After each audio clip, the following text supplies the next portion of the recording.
شہدائے احد وہ صحابہ کرام رضوان اللہ تعالی علیہ مجمعین جنہوں نے محض اللہ کے نام پر بغیر کسی دنیاوی غرض کے اپنے مولا کو راضی کرنے کے لیے اپنی جان کا نذرانہ پیش کیا. میں عرض کر دیتا ہوں، آپ سن لیتے ہیں. کروڑوں سلام ہو ان حضرات کی روحوں کو جنہوں نے اس مقام شہادت کی لذت اٹھائی اور اس کا مزہ چکھا. اس کا نام ہے غلامی، اس کا نام ہے اطاعت، یہ ہے فرما برداری، یہ ہے عشق رسول، اس کا نام ہے محبت رسول صلی اللہ علیہ وسلم. بے شمار صحابہ کرام رضوان اللہ تعالی علیہ مجمعین ایسے ہیں جنہوں نے محض اللہ کی رضا کے لیے کلمہ طیبہ لا الہ الا اللہ محمد الرسول اللہ صلی اللہ علیہ وسلم پڑھنے کے بعد جن تکلیفوں کا سامنا کیا، آج اس کا کوئی ارادہ بھی نہیں کر سکتا. بدقسمت قوم، کم سے کم اگر ہم ان کی ریس نہیں کر سکتے جنہوں نے اللہ کے نام پر اپنی جانوں کا نذرانہ پیش کیا، قربانی یہ دی، ان کی تعریف تو کرو، ان کی قربانیوں کا اعتراف تو کرو.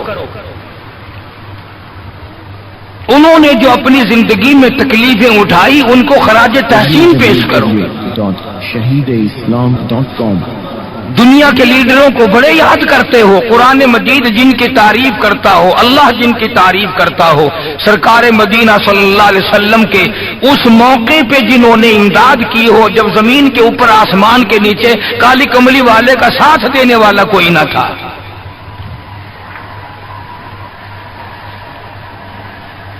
ہم لوگ بڑے مسلمان بنے پھرتے ہیں، ذرا سی مشکلات آئیں فوراً چپکلا بازی کھا جاتے ہیں، مسئلے میں سے مسئلہ نکال لیتے ہیں.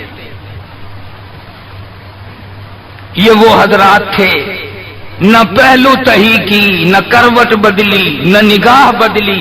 خدا کی قسم جس نگاہ سے سرکار کا دیدار کیا تھا انہی آنکھوں کو سامنے رکھتے ہوئے اللہ کے حضور میں اپنی جان کے ٹکڑے کرا لیے. کمال ہے ان لوگوں کا. اور آج بدقسمت لوگ صحابہ کرام کی مذمت کرتے ہیں. میں تمہاری خیرخواہی کرتا ہوں، ایسے لوگوں سے یاری مت کرو جو صحابہ کے دشمن ہوں. ایسے لوگوں کے ساتھ میل جول مت رکھو. اور جو صدیق کا نہیں وہ تیرا کہاں بنے گا؟ جو فاروق کا نہیں وہ تیرا کب بن سکتا ہے؟ جو عثمان کا نہیں، علی کا نہیں وہ تیرا کب بن سکتا ہے؟ جو سیدنا بلال کی جوتیوں کی اڑی ہوئی خاک کی قدر نہیں کر سکتا وہ تیری کیا قدر کرے گا؟ تم سیانے بنتے ہو کہ ہمارا ماحول اور ہے، ہمارا زمانہ اور ہے. سیدنا بلال حبشی رضی اللہ تعالی عنہ ان غریب صحابہ میں سے ہیں جنہوں نے ابتداء اسلام میں بڑے دکھ اٹھائے، بڑی پریشانیاں جھیلی. صرف کہنے سننے کی بات نہیں، اور خداوند عالم نے ان کے مقدر جگائے.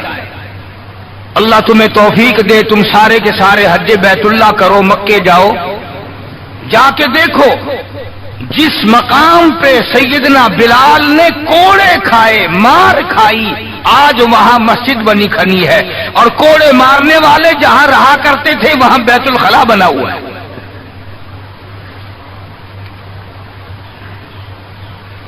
سرکار مدینہ صلی اللہ علیہ وسلم نے فیصلہ کر دیا جو میرا ہے وہ میرے صحابہ سے پیار کرے گا، جس کو میرے ساتھ دشمنی ہے وہ میرے صحابہ کا دشمن ہے. صاف فرما دیا، من احبہم فبحبی احبہم، جس کو ان سے پیار ہے اس کو مجھ سے پیار ہے. ومن ابغضہم فببغضی ابغضہم، جس کو ان سے دشمنی ہے اس کو میرے ساتھ دشمنی ہے. جب تم ہو شادیوں میں جا رہے ہو، اجی یہ اور معاملہ ہے، الیکشنوں میں سر پہ اٹھائے پھر رہے ہو، اجی یہ سیاسی معاملہ ہے۔ اور صحابہ کرام کی عزت کے سامنے سیاسی معاملہ کیا ہوتا ہے؟ وہ کون سی سیاست ہے جو صحابہ کرام سے ہٹ کر ہے؟ وہ سیاست نہیں، وہ بدماشی ہے۔ کون کہتا ہے یہ سیاست ہے؟ اپنی عزت بناتے ہو، محمد کریم صلی اللہ علیہ وسلم کے یاروں کی عزت کو مٹاتے ہو۔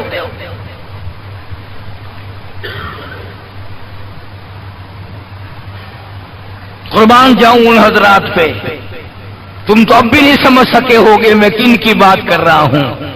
او حاجیوں، نمازیوں، تمہیں ساری زندگی میں آج تک خواب میں بھی مدنی کریم صلی اللہ علیہ وسلم کی زیارت نہیں ہوئی۔ بلال وہ تھا جس نے اپنی زندگی میں لاکھوں کروڑوں مرتبہ حضور کا دیدار کیا۔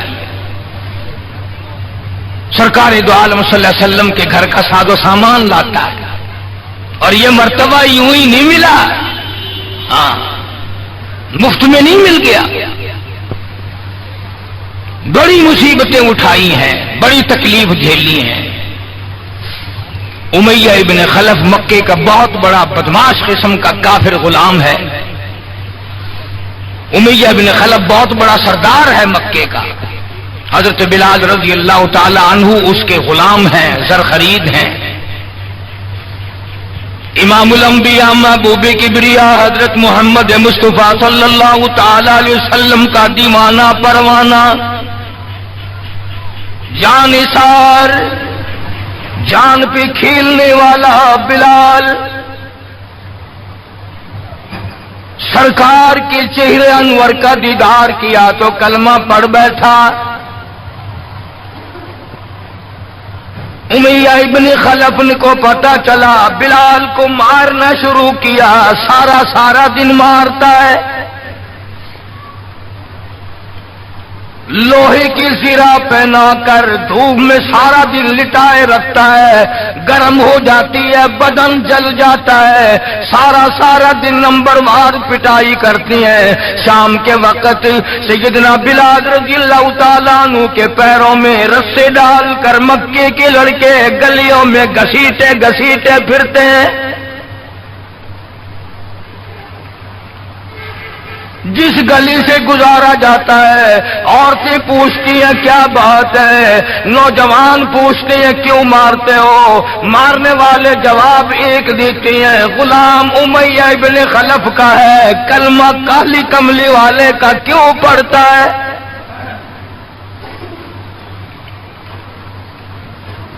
چمڑا اڑ گیا، ہڈیاں سالم نہ رہی، روزانہ گھسیٹا جاتا ہے، روزانہ مارا جاتا ہے، روز مار کے امیہ ابن خلف تھک گیا۔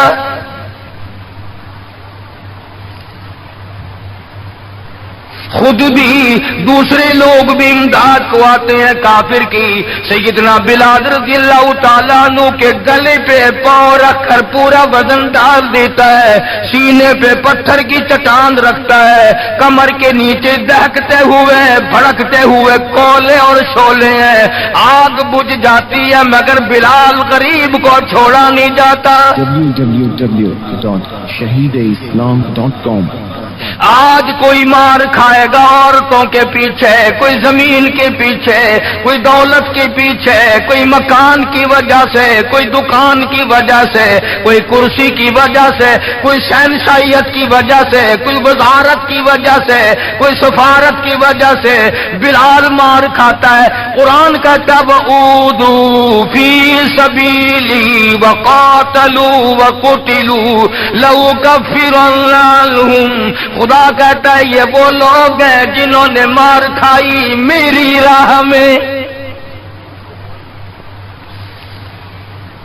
میرے نام پہ مار کھائی، میری وجہ سے مار کھائی، زبان پر مصیبت آئی، جان پر مصیبت آئی، مالی تکلیف پہنچی، بھوک پیاس کی تکلیف اٹھائی۔ خدا فرماتے ہیں میرا بندہ تکلیف اٹھاتا ہے، میں سامنے کھڑا ہو کر دیکھتا ہوں وَأُوذُوا فِي سَبِيلِي، اور میرے بندے میں تجھے دیکھ رہا ہوں، میرے نام پہ تجھے مار پڑ رہی ہے۔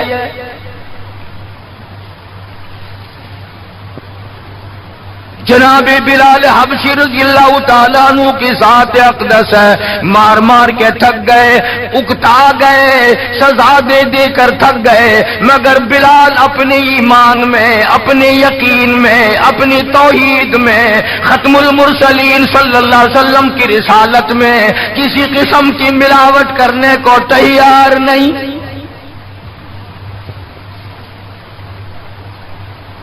تمہیں تو آج اگر تھوڑا سا کوئی کہہ دے کہ اس سال کاروبار میں تجھے منافع اسی لیے تو نہیں ہوا کہ تو نے فلانے بابے کو نہیں مانا، فلانے بابے کی پوجا نہیں کی، فوراً کروٹ بدل جاتا، چلو بھائی اب کے بابے کو ہی مان لیں گے۔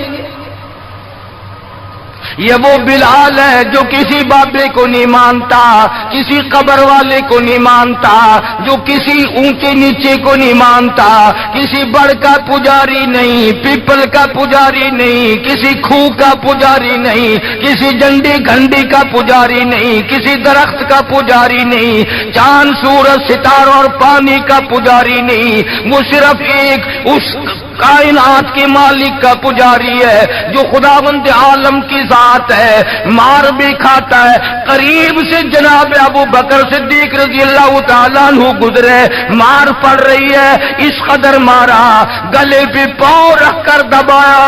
ابو بکر صدیق رضی اللہ تعالیٰ عنہ فرماتے ہیں میری آنکھ نے دیکھا بلال کی ایک بالشت زبان باہر لٹکی ہوئی تھی۔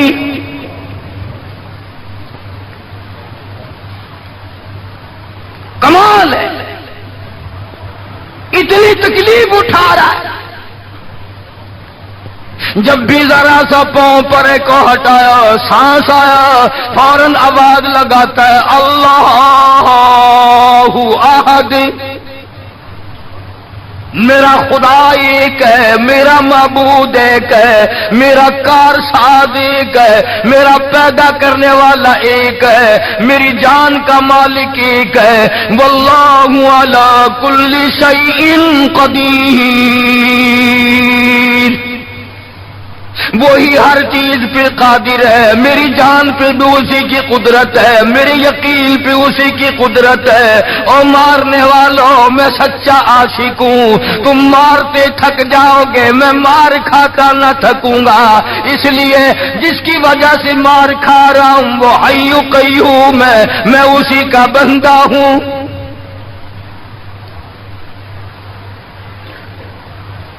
جناب ابو بکر صدیق رضی اللہ تعالیٰ عنہ نے گزرتے گزرتے کان میں بلال کے یوں کہہ دیا آہستہ اللہ کا نام لے لے، تجھے بڑی سخت مار پڑ رہی ہے، اللہ کا آہستہ نام لے لے۔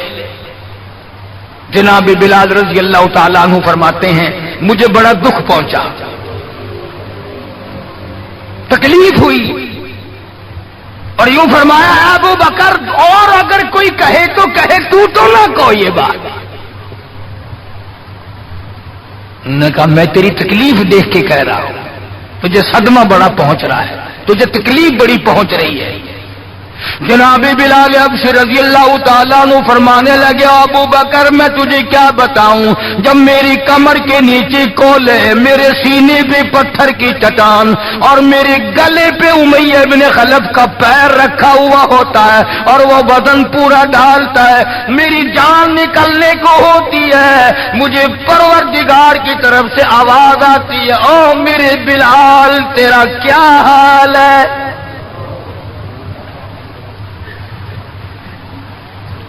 جب وہ ذات سامنے آئے میں کیسے آہستہ کہوں، اور میرا حال پوچھنے والا خدا ہو میں کیسے آہستہ اللہ کا نام لوں؟ بدنصیب قوم آج تو نہ آہستہ اللہ کا نام لیتے ہیں نہ زور سے اللہ کا نام لیتے ہیں، چھوڑ ہی دیا، نماز چھوڑ دی، قرآن کی تلاوت چھوڑ دی، اللہ اللہ کرنا چھوڑ دیا، مسجد میں آنا ہی چھوڑ دیا۔ یہی وجہ ہے کہ آج کافروں کا ڈنڈا اور مسلمانوں کے سر ہیں، پٹ رہے ہیں ساری دنیا میں۔ کون ہے مارنے والا مسلمان کو اگر ہم مسلمان ہوں؟ جناب ابو بکر صدیق رضی اللہ تعالیٰ عنہ نے یہ بات سنی تو حیران ہو گئے، بڑا عجیب طریقے سے مصیبتیں اٹھائیں، بڑی بڑی تکلیفیں جھیلیں، مار مار کے بلال حبشی کو تھک جاتا تھا۔ ایک دن سیدنا بلال رضی اللہ تعالیٰ عنہ کو اتنا مارا، حضرت بلال رضی اللہ تعالیٰ عنہ فرماتے ہیں مجھے یقین ہو چلا کہ آج میرا وقت آ گیا، آج میرا دم آخری ہے۔ اندازہ لگاؤ کمر کے نیچے دہکتے ہوئے کولے اور شولے، سینے پہ پتھر کی چٹان ہے اور کوڑے مار رہے ہیں، اور گلے پہ پاؤں رکھ کر کے وزن داد رکھا ہے۔ تھوڑا سا سانس آیا، بلال نے اپنے پروردگار سے التجا کر دی، کہتا اے خدا خالق کون و مکان، اے خدا اے سر قلب سر جہاں، اور میرے مولا زبان نہیں ہل سکتی، کیسے تیرا نام ادا کروں، لب حرکت کرنے سے عاجز آ گئے، زبان باہر نکل گئی، میں کس طرح تیرا نام لوں، دل ہی دل میں تجھے پکارتا ہوں، کہتا او میری مولا مجھے مار کی پرواہ نہیں، مجھے تکلیف کی پرواہ نہیں، میرا حال یہ بنا ہوا ہے جو تیری مرضی ہو وہ کر میرا حال، عشق میں ثابت قدم ہوگا بلال، اور میرے مولا مجھے اب اوپر اپنے اتنا یقین آ گیا، اب مجھے اپنے اوپر بھروسہ اتنا ہو گیا، جو تکلیف آئے پرواہ نہیں، میں تیرا نام چھوڑنے کو تیار نہیں۔ چاروں طرف کافر بیٹھے ہیں، حضرت بلال رضی اللہ تعالیٰ عنہ کی رگ رگ میں کانٹے چبھو رہے ہیں، طرح طرح کی ایذائیں دے رہی ہیں، کہتا ہے ہر رگوں ریشوں میں کانٹے چبھ گئے، اور جس قدر ہو سکے ہیں ایذائیں دے مجھے، میں بے پرواہ ہوں اس بارے میں تکلیفوں سے تیرا نام چھوڑنے والا نہیں۔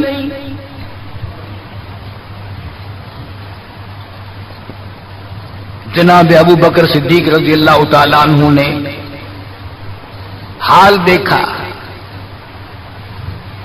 آج کا دولت مند رات دن سوچتا ہے دوسرا کارخانہ کس طرح سے لگاؤں، کاہے کا لگاؤں، کہاں لگاؤں، دوسری فیکٹری کہاں لگاؤں، دوسرا کاروبار کس طرح پہ بڑھاؤں۔ یہ مکے کا دولت مند تاجر ہے جس کا نام ابو بکر صدیق ہے رضی اللہ تعالیٰ عنہ، یہ مکے کی گلیوں میں اس نیت سے چکر لگاتا ہے کوئی مصیبت زدہ مسلمان ہوگا تو دولت خرچ کر کے اس کو آزاد کراؤں گا۔ امیہ ابن خلف سے صدیق اکبر نے پوچھا رضی اللہ تعالیٰ عنہ کہ یار تم مار مار تھک گیا، اسے بیچ لے، غلام تھے نا حضرت بلال، اسے بیچ لے۔ امیہ کہنے لگا کہ خرید لو بھائی، تو امیہ ابن خلف کافر نے بڑے پیسے مانگے، صدیق اکبر رضی اللہ تعالیٰ عنہ نے اسی وقت فرمایا کہ چل کے لے لو اپنے پیسے۔ امیہ جو مکے کا سردار تھا کہنے لگا ابو بکر میں تو تجھے بڑا عقل مند سردار اور ہوشیار تاجر سمجھتا تھا، آج پتا چلا تجھے تو عقل ہی نہیں۔ جناب ابو بکر صدیق رضی اللہ تعالیٰ عنہ نے پوچھا کیوں؟ وہ کہنے لگا یہ تو میرے ناک پہ لڑا ہوا ہے، مار مار کے میں تھک گیا، دوسروں سے مروا کے میں تھک گیا۔ اندازہ لگاؤ اور اپنے ایمان کا بھی پتہ کرو، سارا مکہ مارنے والا اکیلا بلال مارے کھانے والا۔ کہنے لگا یہ تو میرا درد سر بنا ہوا ہے، اگر تو یوں ہی کہتا نا غلام مجھے دیتے میں تیرے متھے مار دیتا، تو نے اتنی بڑی رقم دینی کر لی، یہ کوئی تیری عقل مندی ہے؟ کہاں یہ سرفرا غلام جو کسی کام کا بھی نہیں، رات دن مار کھاتا ہے، اور اتنی بڑی رقم دینے کے لیے آپ آمادہ ہو گئے؟ جناب صدیق اکبر سبقت رضی اللہ تعالی عنہ نے فرمایا، امیہ میں بھی تجھے مکے کا سردار سمجھتا تھا، آج پتا چلا تو پرلے درجے کا گدھا ہے۔ انہوں نے کہا کیوں؟ کہ وہ اس لیے کہ ہو بلال اور قیمت یہ مانگی تو نے، بلال جیسی ذات ہو اور قیمت یہ مانگی، اگر آج پوری دنیا کی دولت تو مانگتا اور میرے پاس ہوتی، میں اپنی جان دے کر کے بھی بلال کو خرید کے آزاد کرتا۔ چنانچہ خرید لیا، آزاد کر دیا، دربار رسالت میں پیش کر دیا۔ جناب حضرت محمد الرسول اللہ صلی اللہ تعالی علیہ وسلم کو پیار آیا۔ اندازہ لگاؤ، بلال کے زخموں کو دیکھ کر آقا دو عالم صلی اللہ علیہ وسلم کو رونا آ گیا۔ اسلام کے لیے مار کھائی، ایمان کی وجہ سے مار کھائی، اپنے یقین کی وجہ سے مار کھائی، کوئی سیاسی غرض نہیں، کوئی دنیاوی غرض نہیں۔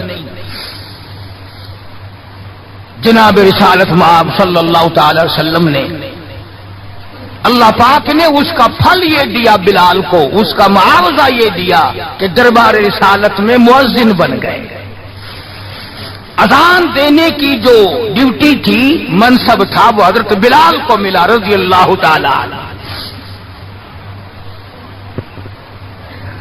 جناب مدنی کریم صلی اللہ تعالی علیہ وسلم کے گھر کے خرچے، اخراجات، سودا سلف لانے کی ڈیوٹی حضرت بلال رضی اللہ تعالی عنہ کے ذمے تھی۔ کوئی کسی محکمے کے صاحب کا سامان لائے گا، کوئی کسی محکمے کے صاحب کا سامان لائے گا، کوئی کسی تاجر کا سامان خرید کے لائے گا، کوئی کسی افسر کا سامان خرید کے لائے گا۔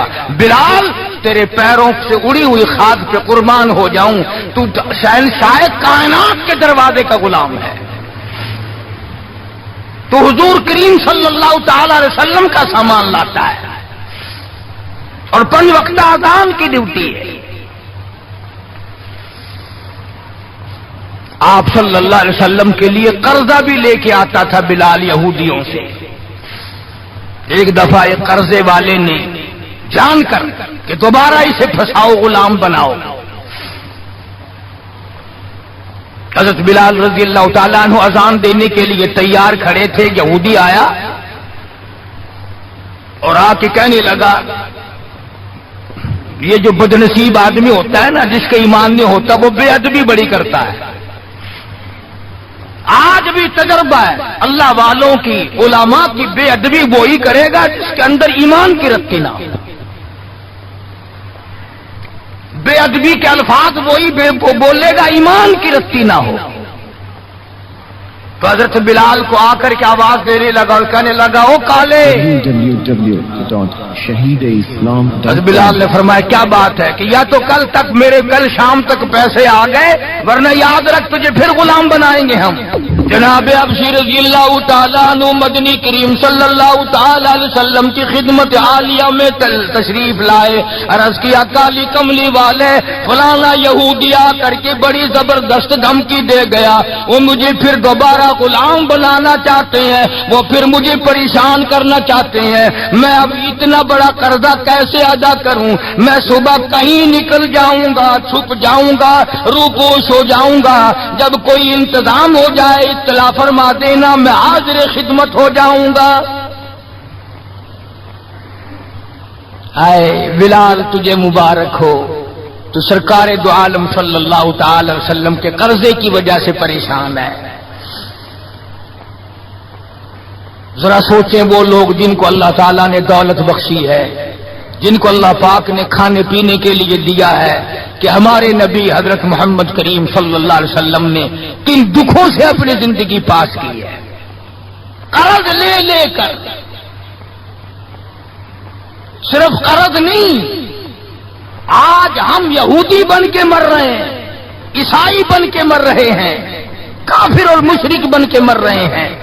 ان کی ریس ہے ہر معاملے میں، ان کے طریقے کو اپنا کر کے آج مسلمان نوجوان بڑے خوش ہوتے ہیں۔ تم نے ہزاروں مرتبہ سنا ہوگا، آؤ شہنشاہ کائنات کا وہ لباس تو دیکھو جس لباس میں حضور صلی اللہ علیہ وسلم کی وفات ہوئی ہے۔ 11 پیمند اس لباس میں تھے جس لباس میں حضرت محمد الرسول اللہ صلی اللہ علیہ وسلم کی اس دنیا فانی سے رخصتی ہوئی ہے۔ یہ بٹن نہیں لگاتے ہم لوگ، بٹن کی جگہ کانٹے چبھے رہتے تھے، کانٹے چبھو لیے جاتے تھے۔ تو بلال نکل گئے مدینے پاک سے خوف کے مارے کہ یہودی پریشان کریں گے قرضے کے لیے۔ ابھی وہ کچھ ہی منزل پہ دور پہنچے تھے کہ سرکار دو عالم صلی اللہ تعالی وسلم کے یہاں کئی اونٹنیاں سامان سے لدی ہوئی آئی، اور آپ نے اس یہودی کو بلوایا اور بلوا کے فرمایا تو اپنا سارا قرضہ لے لے، جتنا تیرا قرضہ ہے ساری کھجوریں ناپ تول کر اپنے قرضے میں لے جا، بچے گا ٹھیک ہے، نہیں بچے گا تو سارے کا سارا لے جا۔ اللہ غنی، نبی کی ذات کو تو دیکھو، کبھی تو یہ حال ہے کہ قرضہ لے رہے ہیں اور قرضے کی وجہ سے پریشان ہیں، اور خود حضرت بلال رضی اللہ تعالیٰ عنہ بھی پریشان ہے۔ اور اب یہاں یہ حال ہے کہ جس صحابی نے کھجوریں اٹھا کر ناپ کر ڈھیر میں سے تول کر دی ہیں، اس کا سارا قرضہ اتر گیا، اور صحابی کہتا ہے کہ میری آنکھ دیکھ رہی تھی، ایسا معلوم ہوتا تھا کہ سارے کھجوروں کے ڈھیر میں سے ایک دانہ بھی کم نہیں ہوا، ایک دانہ بھی کم نہیں ہوا۔ بے شمار واقعات ہیں اس قسم کے۔ مدینہ پاک میں اللہ پاک سب کو زیارت نصیب فرمائے۔ مدینہ پاک کی صحابی ہے حضور صلی اللہ علیہ وسلم کا، اس کا باپ فوت ہو گیا، قرضہ تھا باپ کے ذمے، اس نے سارے سیزن کی کھجوریں اکٹھی کی اور ڈھیر لگا کر سرکار دو عالم صلی اللہ علیہ وسلم کی خدمت عالیہ میں آیا کہ جی فلاں آدمی کا میرے ابا کے ذمے قرض ہے، وہ آپ کھڑے ہو کر اتار دیں، اپنے سامنے وہ قرضہ اتروا دیں۔ ساری کھجوریں میں نے سنبھال کے رکھی ہیں، بچوں کو ایک دانہ نہیں دیا میں نے۔ کیسے لوگ تھے جو باپ کے قرضے کا فکر کرتے تھے، اب تو الحمدللہ اپنے قرضے کا فکر نہیں، اگر میں مر گیا تو کون دے گا، بلکہ خوش ہیں، قرضہ مار کے مر جانے پہ لوگ خوش ہیں۔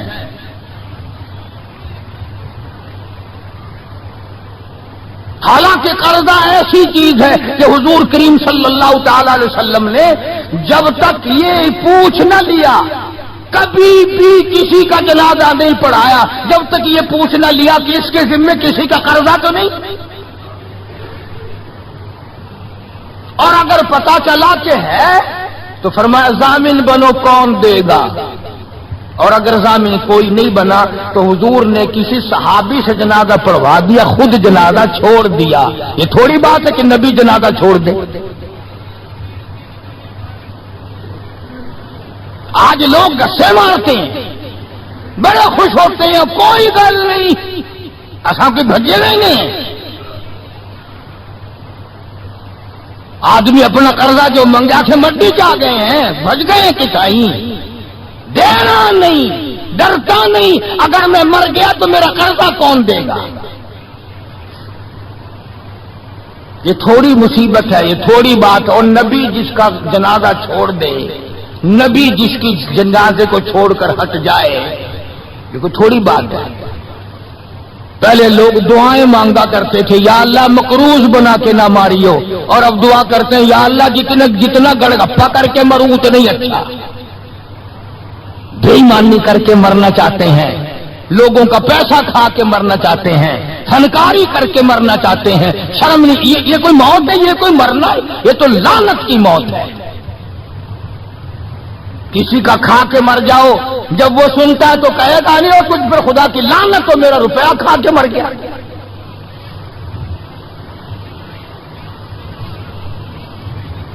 پہلے زمانے میں دستور تھا جنازہ پڑھنے سے پہلے مرنے والے کا بیٹا، بھتیجا، بھائی، وارث کھڑے ہو کے اعلان کیا کرتا تھا کہ بھائی جس کا لینا دینا ہو وہ ہمارے پاس آئے، دینا ہوگا ہم چکائیں گے، جس نے دینا ہو وہ ہمیں دے۔ اعلان ہوا کرتے تھے کہ جو قرضہ مانگنے والا ہو وہ ہمارے پاس آئے، ہم قرضہ دیں گے۔ اب قرضے کا اعلان تو ہے نہیں، اب تو یہ اعلان ہوتا ہے کہ فلاں تاریخ کو آنا، تمہیں چھولے ڈال کر چاول کھلائیں گے، کل خانی ہوگی۔ قرضہ کون اتارے؟ اور اگر کوئی آ بھی جائے مانگنے لگا جی تساں جانو اساں کوئی ضامن لگے، ایسا کوئی ٹھیکہ چاہیا ہے، ہم نے کوئی ضمانت اٹھائی ہے تمہاری۔ مدینے کا صحابی حضور کریم صلی اللہ تعالی علیہ وسلم کی خدمت عالیہ میں آیا، میرے ابا کے ذمہ قرض ہے، میری غیرت گوارا نہیں کرتی، میری طبیعت گوارا نہیں کرتی، میرا مزاج گوارا نہیں کرتا، میں بیٹا دنیا میں موجود ہوں، میرا ابا قبر میں مقروض پڑا ہو۔ shahideislam.com مدنی کریم صلی اللہ تعالی علیہ وسلم نے فرمایا ساری کھجوریں اکٹھی کر لی، گھر میں کتنی رکھی ہیں؟ بچوں کے لیے کتنا رکھا کھانے کے لیے؟ انہوں نے کہا گھر میں کہ جی ہاں، اللہ اور اس کے رسول کا نام رکھا ہوا ہے، ساری کھجوریں میں نے یہاں اکٹھی کر رکھی ہیں۔ آخرت کا فکر ان لوگوں کو تھا۔ سرکار مدینہ صلی اللہ تعالی علیہ وسلم نے فرمایا اسے بلا قرض لینے والے کو میں تیری سفارش کر کے آدھا اس سال لے لے گا، آدھا اگلے سال لے لے گا، آدھی کھجوریں بچوں کے لیے رکھ لے۔ صحابی رونے لگا، کہنے لگا میں ایسی کھجوریں اپنے بچوں کو کھلانے کو تیار نہیں، ہم بیٹھ کے کھجوریں کھائیں، میرا ابا قبر میں مقروض پڑا ہو۔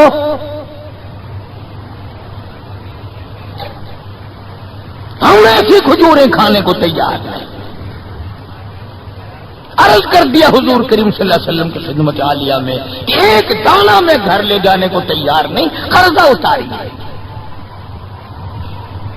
بس حضور صلی اللہ علیہ وسلم نے دعا فرما دی اور آپ نے اپنے سامنے کھجوروں کا ناپنا شروع کیا۔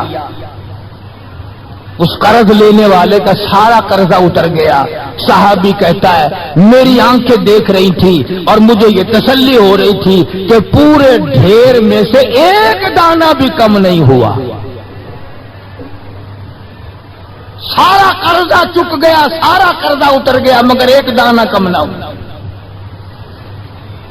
جس وقت مدنی کریم صلی اللہ تعالی علیہ وسلم کے ذمے جو قرضہ تھا بلال کے ہاتھ کا لیا ہوا، وہ سارا قرضہ اتر گیا۔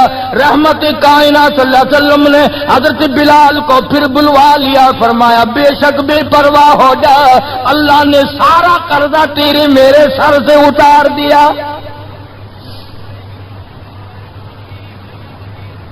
بھوک کی مصیبت بھی دیکھی، پیاس کی مصیبت بھی دیکھی، اور اتنا زبردست عشق تھا کہ جب مدینے پاک میں اذان دیتا تھا تو جب اشہد ان محمد رسول اللہ کہتا تو حضور کریم صلی اللہ علیہ وسلم کی طرف اشارہ کرتا تھا کہ میں ان کی رسالت کی گواہی دے رہا ہوں۔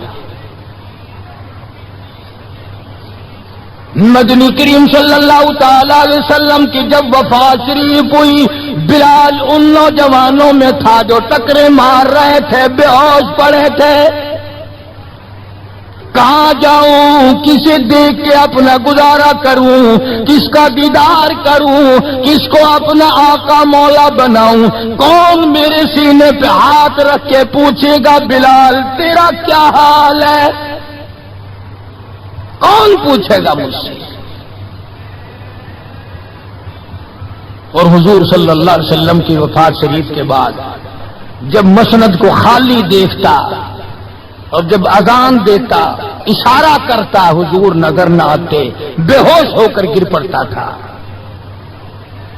انہیں محبت تھی، انہیں لگن تھی، انہیں سوز و گداز تھا، انہیں عشق تھا، ان کے دلوں میں اللہ تبارک و تعالیٰ نے جناب رسول اکرم صلی اللہ علیہ وسلم کی محبت کی مہر لگا رکھی تھی. آج ہمارے دلوں پہ مہر مال کی ہے، دولت کی ہے، پیسوں کی ہے، دنیا کی ہے، کرسی کی ہے، اقتدار کی ہے، سرکار کی محبت کی مہر نہیں ہے. اگر وہ ہوتی تو آج ہمارا خدا جانے کیا حال بنتا.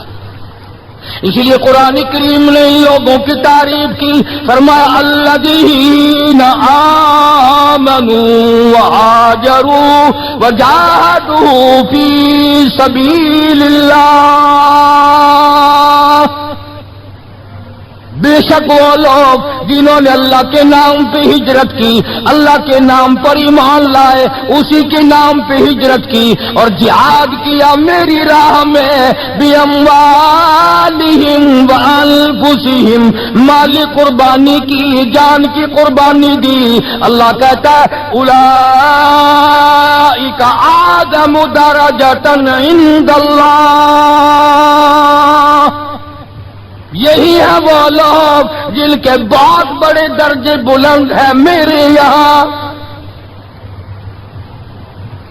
میں خدا کے نزدیک ان کے درجے بڑے ہیں، میں خدا کے نزدیک ان کے مقام بڑے اونچے ہیں، میں پروردگار عالم کے نزدیک ان لوگوں کے مقامات بڑے اونچے ہیں. اور خدا جن کو اونچا کہے وہ کتنے اونچے ہوں گے.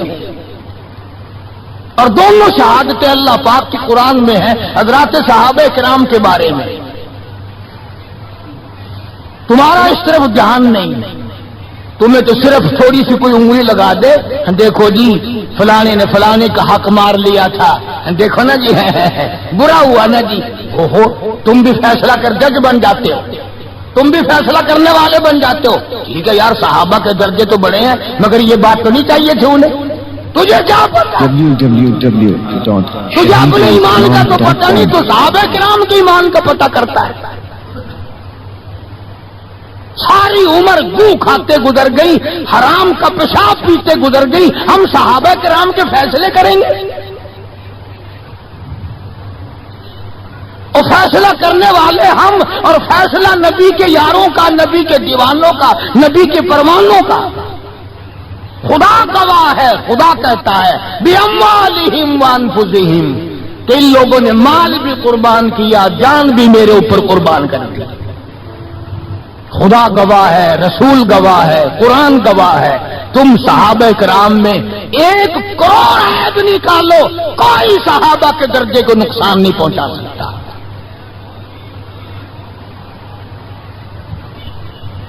پندرہ سو سال پہلے کی باتیں کرنے کے لیے بڑے ہوشیار ہو. آج کل کی باتیں کوئی نہیں کرتا. کیسے کریں؟ انشاءاللہ شام جیل میں ہوگی. آج کل کی باتیں کرو نا. کس محکمے میں کیا ہو رہا ہے، کس جگہ کیا ہو رہا ہے، کیا کر رہے ہیں وزراء، کیا کر رہے ہیں سفراء، کیا کر رہے ہیں بڑے بڑے افسر. ان کی بات نہیں کرتے، رسالے چھاپتے پھرتے ہیں صحابہ کرام کے نام پر.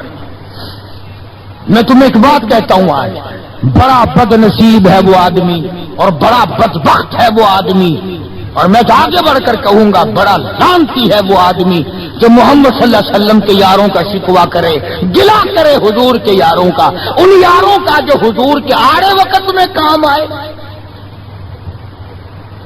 جنہوں نے حضور صلی اللہ علیہ وسلم کے ساتھ ہو کر اپنے پیٹ پہ پتھر باندھے اور فاقے کاٹے، مصائب جھیلے، پیاسے مرے، بھوکے رہے، ان کا گلا کرتے ہو.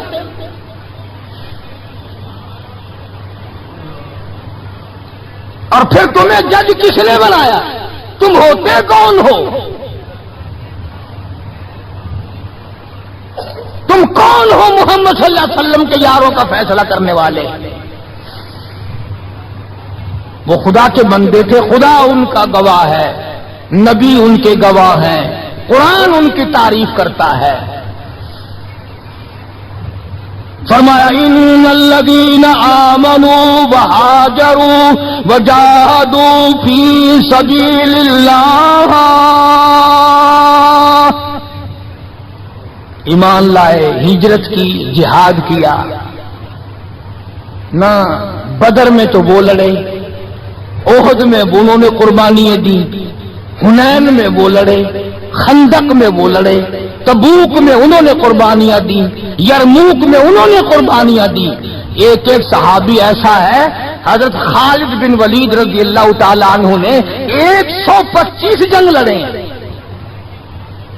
اور اسلام کے نام پر جنگیں تو انہوں نے لڑی، اور تم کرسیوں پہ بیٹھ کر میز پر رسالے رکھ کر فیصلے تم کرتے ہو، تم ہو کون؟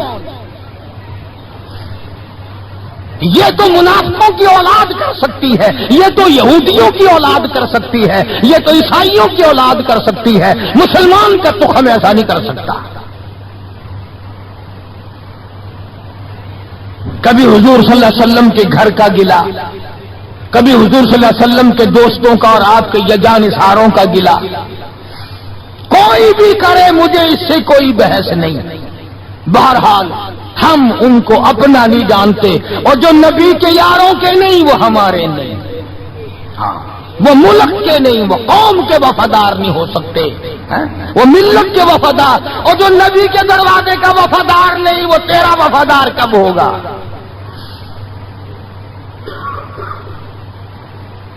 یہاں تو غلامی کرنے والوں نے سب کچھ کمایا ہے، ہاں سب کچھ کمایا غلامی کرنے والوں نے۔ اللہ غنی، ان کی پیٹھ گواہ ہے کہ انہوں نے اسلام کے لیے کیا کیا، ان کے کمر پہ کوڑوں کے نشانات گواہ ہیں کہ انہوں نے اسلام اور ایمان کے لیے کیا کیا۔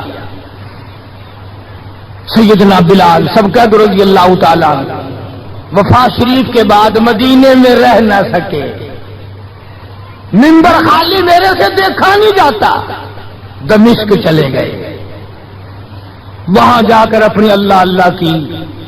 ایک دن خواب میں حضور کریم صلی اللہ علیہ وسلم کی زیارت ہوئی، آپ نے فرمایا ما جفانی یا بلال، اور بلال یہ کیا غضب کر رہے ہو، مدینے سے دور چلے گئے، ملنے بھی نہیں آتے۔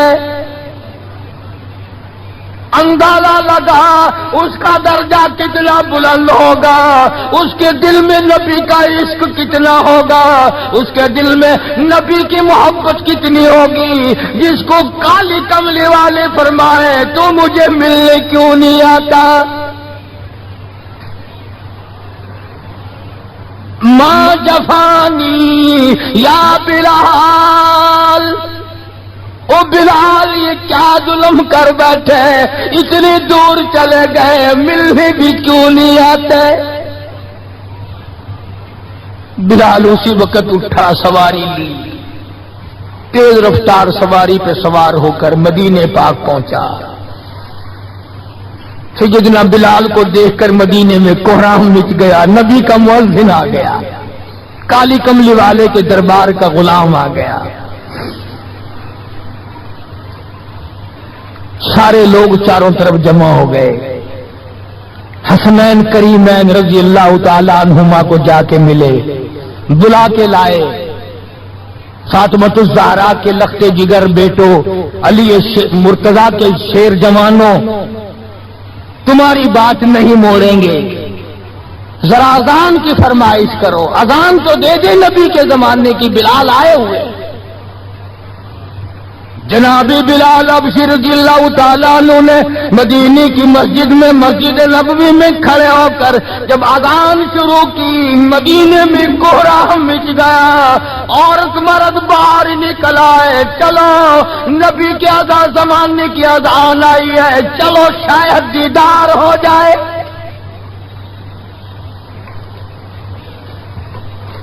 نبی کے زمانے کی اذان آئی ہے، تم بھی چل کر کے دیدار کرو، زیارت کرو۔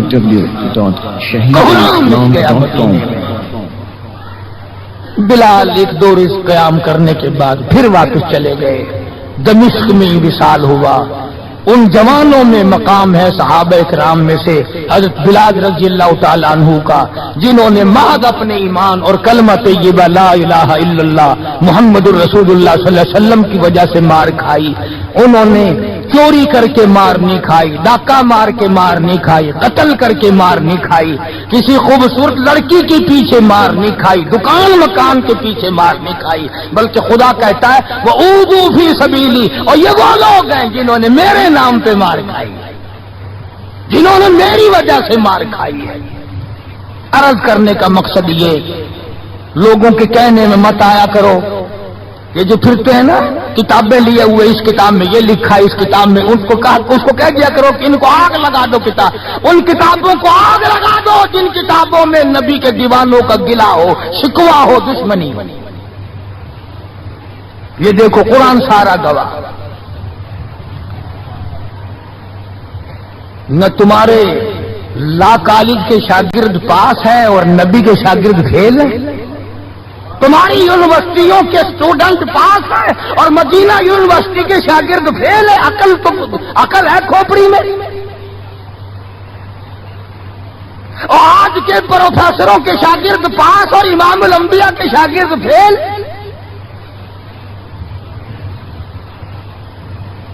آج روس اور امریکہ کے ماننے والے، اپنے ازم پر جان دینے والے لوگ پکے اور نبی کے دیوانے کچے، تمہیں بتایا کس نے؟ یہ وہ لوگ ہیں جنہوں نے 23 برس تک حضور صلی اللہ علیہ وسلم کے پیچھے نمازیں پڑھی۔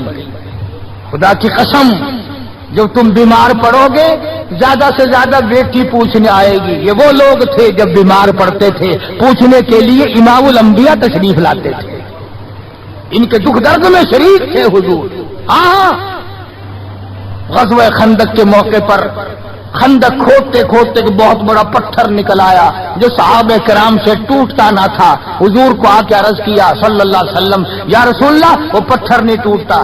آپ نے یہ نہیں فرمایا میں دعا کروں گا، فرمایا لاؤ مجھے کدال دو۔ مارا ہے نبوت کے ہاتھوں نے، پتھر کے ٹکڑے ٹکڑے کر دیے۔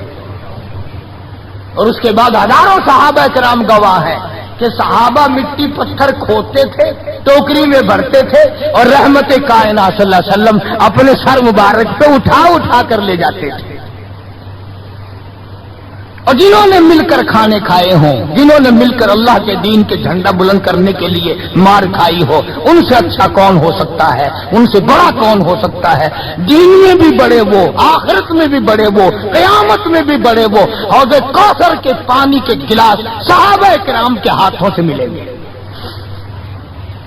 اس لیے میں نے ایک جوان صحابی کا ذکر کر دیا تاکہ ہمارے دلوں میں ان حضرات کی محبت ہو اور ان حضرات سے عقیدت ہو۔ ہم کتنے بد نصیب ہیں، یہ ساری بڑی مسجد بیٹھی، اگر میں پوچھ لوں تو انشاءاللہ نفی میں جواب ملے گا۔ اگر میں پوچھ لوں کہ سارے سال میں کبھی کسی نے حضرت بلال کو اصال ثواب کرنے کے لیے 4 آنے خرچ کیے؟ وہ داتا دربار میں تو دیگ پکانے کے لیے پیسے تمہارے پاس ہیں؟ چوڑے چماروں کو کھلانے کے لیے تمہارے پاس ہیں؟ بے نمازوں کو راضی کرنے کے لیے تمہارے پاس پیسے ہیں؟ ڈاکٹروں کو اور افسروں کو گھی کے پیپے دینے کے لیے تمہارے پاس پیسے ہیں؟ اتنا بڑا نبی کا دیوانہ پروانہ کوئی آدمی قسم نہیں کھا سکتا کہ ساری زندگی میں 1 روپیہ بھی حضرت بلال کے اصال ثواب کے لیے کسی نے خرچ کیا ہو۔ یہ تو ہماری محبت ہے، یہ تو ہم نبی کے غلاموں کے غلام بنے پھرتے ہیں۔ اور ویسے دیکھو نا، غلام ہے رسول کے غلام ہے، غلام ہے رسول کے غلام ہے۔ پلیٹ فارم نمبر 4 دیکھو، بالکل صاف پڑا ہے، اچھی غلامی ہے بھائی۔ یہ میں نے چلتے چلتے ایک بات کر دی تاکہ اس طرف بھی ہماری توجہ ہو۔ ہماری اولاد لاکھوں روپیہ برباد کرتی ہے، ہمارے گھریلو اخراجات میں لاکھوں روپیہ، ہزاروں روپیہ خرچ ہوتا ہے۔ ان لوگوں کے لیے بدقسمتی سے ہماری جیب میں، ہمارے گھر میں دمڑی نہیں۔ اور چلو ایک روٹی کبھی بلال کے اصال ثواب کے لیے کسی نے خرچ کی ہوتی، کون کرے؟ ہمارا ان سے کوئی رشتہ ہے؟ اس لیے حضور صلی اللہ علیہ وسلم کے صحابہ سے پیار کرو، محبت کرو، ان کی محبت عین ایمان ہے۔ ان کی دل میں محبت کا بسانا خدا کی قسم جنت کا بسانا ہے، اور یہی جنت کے ٹھیکیدار ہیں، یہی جنت کے وارث ہیں۔ اللہ تبارک و تعالی مجھے اور آپ سب کو دربار رسالت کے سارے جوان، سارے غلام، سارے صحابہ، سارے اہل بیت کی محبت عطا فرمائے۔